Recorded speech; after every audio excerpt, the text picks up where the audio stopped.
आज हम high school के बच्चों को पत्र लेखन कैसे करेंगे बहुत अच्छी तरह से अच्छे नंबर पाने के लिए। ये लिखा हुआ पत्र लेखन 4 नंबर का आएगा। इस तरह आपका 36 नंबर हो भी जाएगा। करीब के आधा कोर्स आपका आज हो गया। अब ये पत्र लेखन है क्या? पत्र लिखने का मतलब लेटर आपको लिखना है। किसको किसको लिखना है, कौन सा लेटर लिखेंगे तो ज्यादा अच्छा रहेगा, ज्यादा से ज्यादा उस पे अंक मिलेंगे या 4 में 4 अंक कैसे मिलेंगे। उसमें आपका 4 नंबर का जो सही मायने में नंबर देने के एतबार से विभाजन होता है, उसमें 1 नंबर इस अपर पार्ट में होता है जहां जिसको आप लेटर लिखते हैं, एड्रेस करते हैं, और 1 नंबर लोअर पार्ट में होता है यहां से लेकर के ये, और बाकी 2 नंबर ये बीच के होते हैं। इस तरह से ये 4 नंबर आपका पूरा होता है। अब उसमें कई तरह के लेटर हैं। एक तो व्यक्तिगत लेटर है, आपके पिताजी बाहर हैं, आप हाई स्कूल में पास हो गए अच्छे नंबर से, बधाई पत्र के रूप में उनको लेटर लिख सकते हैं। उनसे फर्स्ट ईयर में एडमिशन कराने के लिए, किताब कापी खरीदने के लिए कुछ पैसों की डिमांड कर सकते हैं अपनी खुशी को प्रकट करते हुए। दूसरे, किसी को बधाई संदेश देना है। आपका कोई भाई है, आईआईटी में उसका सिलेक्शन हो गया, या बीटेक करने के बाद बहुत अच्छे सैलरी पर उसका सिलेक्शन हो गया, यह आप बधाई पत्र उसको दे सकते हैं। तरह तरह के वो हैं। इसी पत्र में आवेदन पत्र भी आते हैं। उस आवेदन पत्र के कई रूप हैं। ऋण के लिए, लघु उद्योग या कुटीर उद्योग लगाने के लिए पत्र लिखते हैं।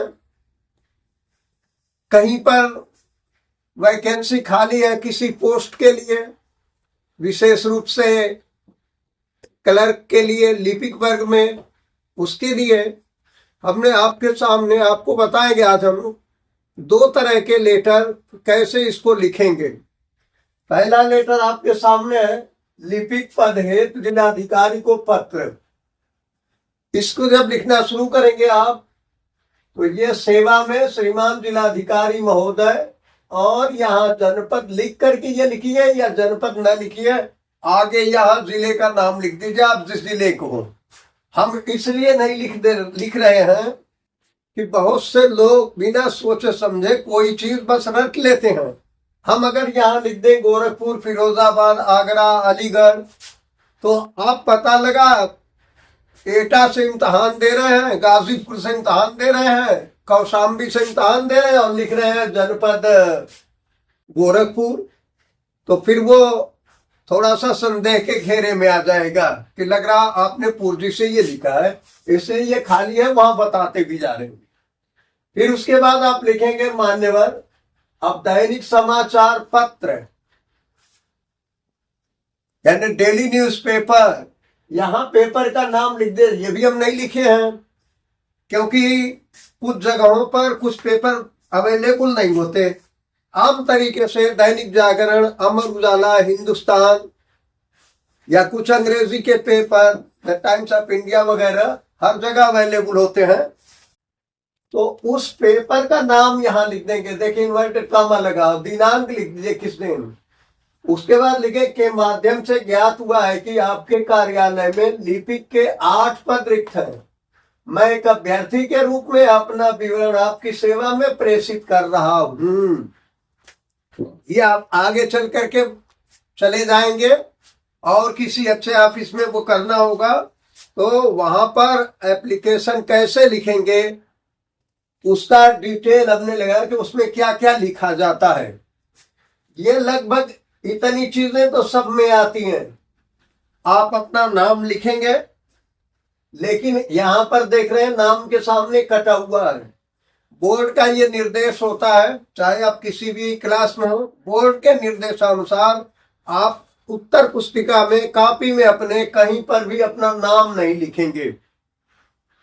पिता का नाम आप लिख सकते हैं, पत्र व्यवहार का पता, जो भी आपके घर का पता हो, जिस पर कोई चिट्ठी आती हो, कोई लेटर आ सके या आता हो, वो पता आप लिखेंगे।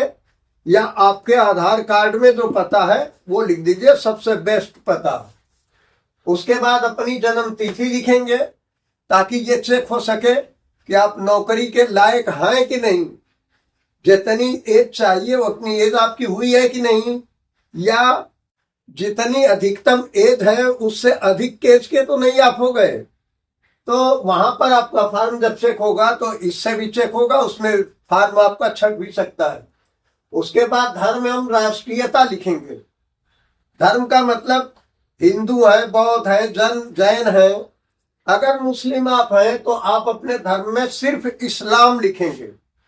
और यहां हमने लिखा है भारतीय, यानी यहां खाली छोड़ा है, आपका जो धर्म हो वो धर्म लिखिए, लेकिन राष्ट्रीयता सबकी इंडियन होगी, भारतीय होगी।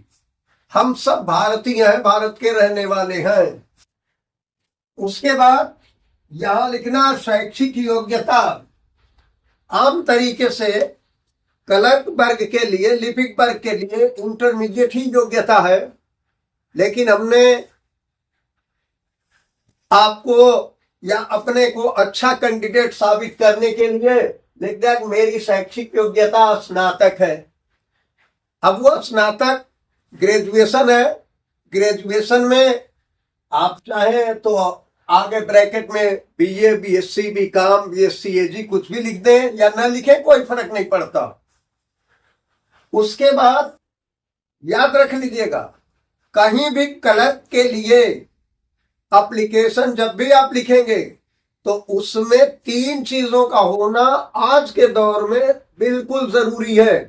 बगैर उसके आपका अभ्यर्थन निरस्त कर दिया जाएगा, आपको कॉल नहीं किया जाएगा, चाहे वो टेस्ट के लिए हो, चाहे वो टाइप के लिए हो। क्या है उसमें? यहां लिखा हुआ टंकण ज्ञान, यानी आपको टाइप का ज्ञान कितना है, टाइप करना कितना जानते हैं। हमने एक औसत लिख दिया है क हिंदी 35 शब्द प्रति मिनट, यानी हम 1 मिनट में हिंदी के 35 शब्द टाइप कर सकते हैं। ख में लिखा अंग्रेजी 60 शब्द प्रति मिनट, क्योंकि हिंदी टाइप करने में मुश्किल पेश आती है, उसके लेटर्स को वो करने में, ऊपर नीचे आगे पीछे करने में इंग्लिश टाइप जो है वो आसान है।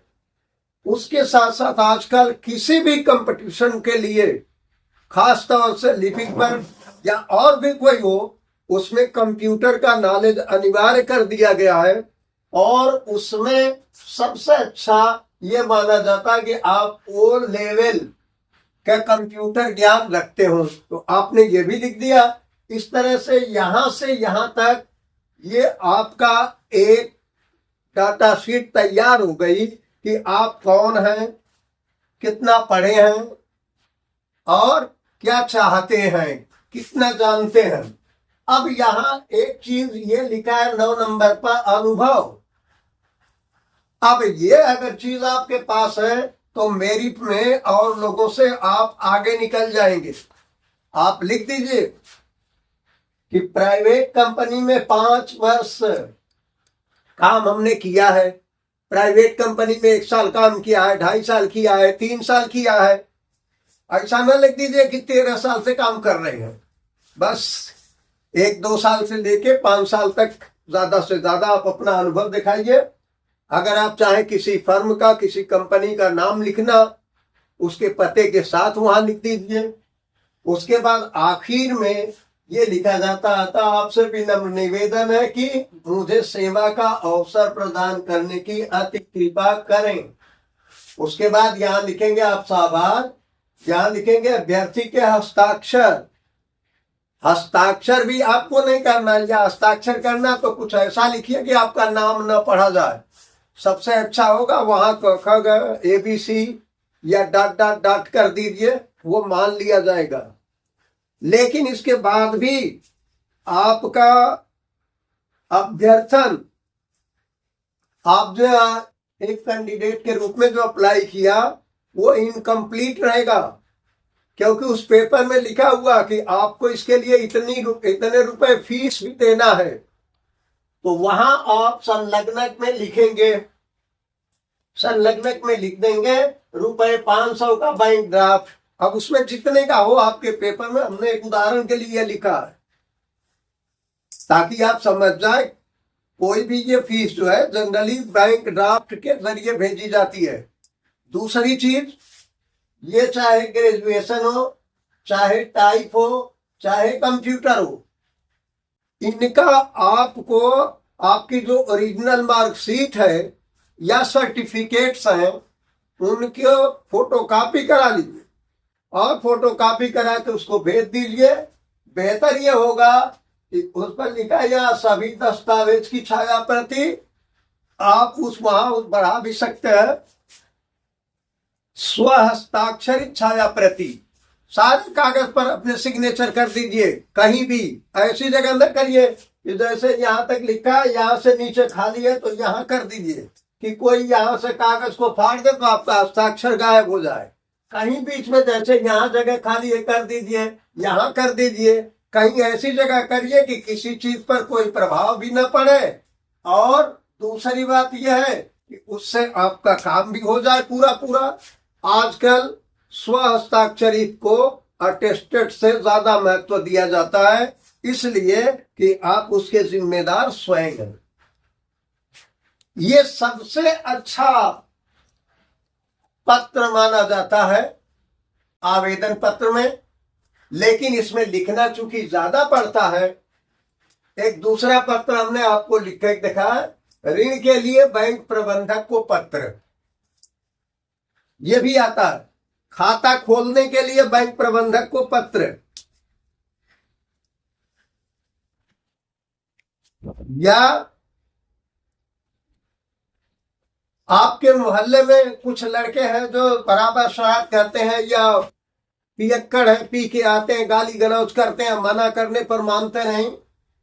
पुलिस अधिकारी को, एसपी साहब को, एसएसपी साहब को, सीओ साहब को, थाना अध्यक्ष को आप दे सकते हैं, लेकिन सबका रूप लगभग ऐसे ही होगा। सेवा में शाखा प्रबंधक भारतीय स्टेट बैंक हमने लिख दिया है।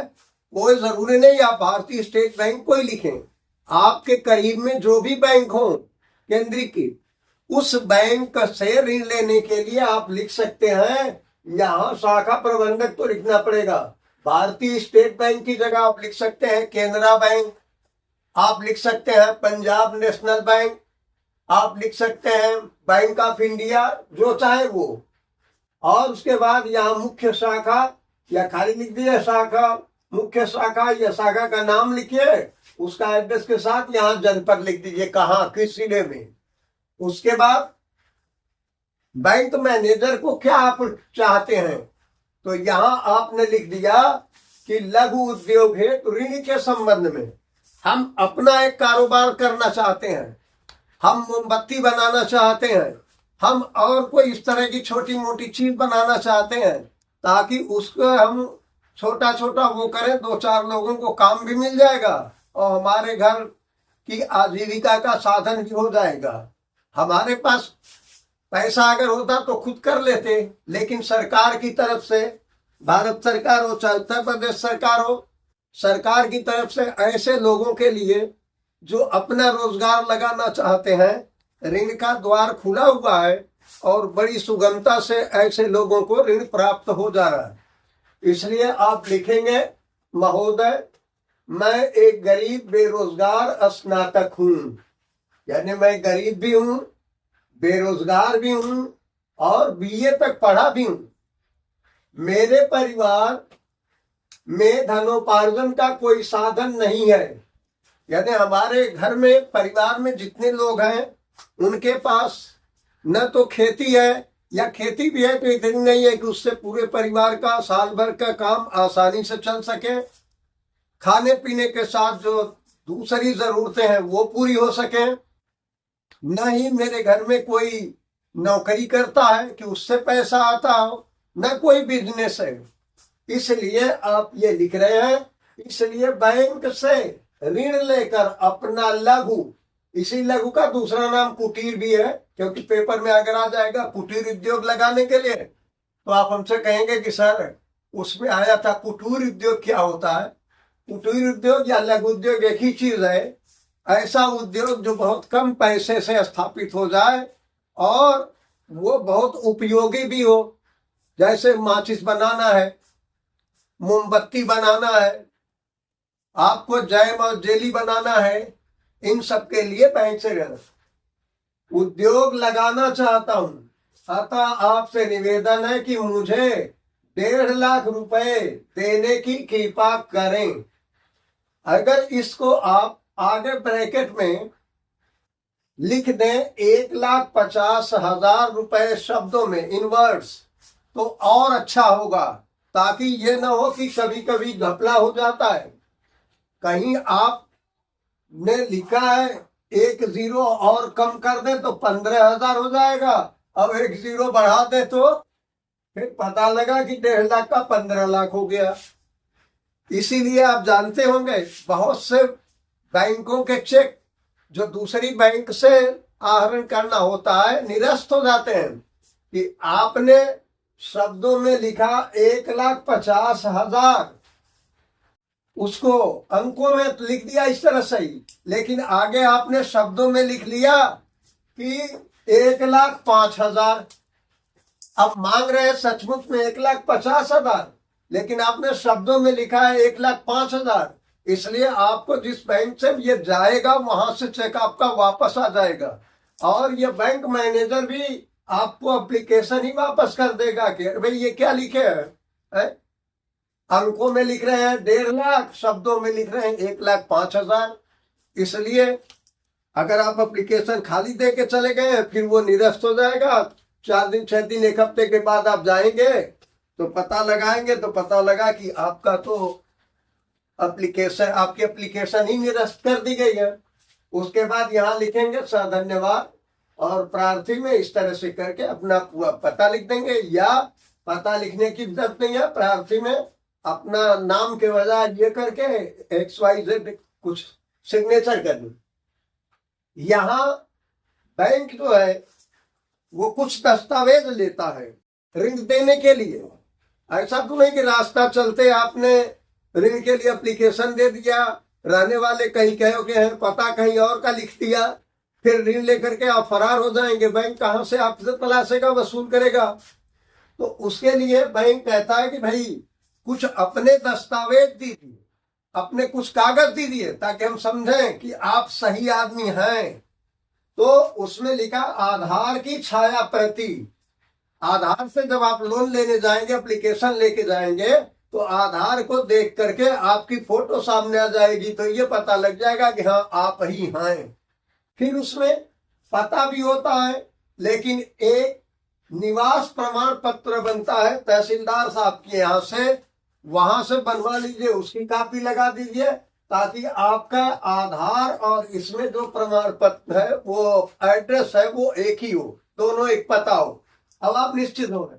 उसके बाद एक चीज आय प्रमाण पत्र लगता है, क्योंकि आपके कहने से कि आप गरीब हैं, आपके पास कुछ नहीं है, बैंक इसको नहीं मानेगा कि भाई इसको कैसे हम मान लें। और जब आप ये प्रमाण पत्र दे देंगे जिसमें लिखा होगा कि आपके साल भर की आमदनी जो है घर की वो 1 लाख 1.25 लाख रुपए ही है, तो आप गरीब परिवार की श्रेणी में आएंगे, बैंक आपको ऋण से देगा। फिर हम लोग अगले लेक्चर में, अगले क्लास में फिर दूसरी बातें पढ़ेंगे। धन्यवाद।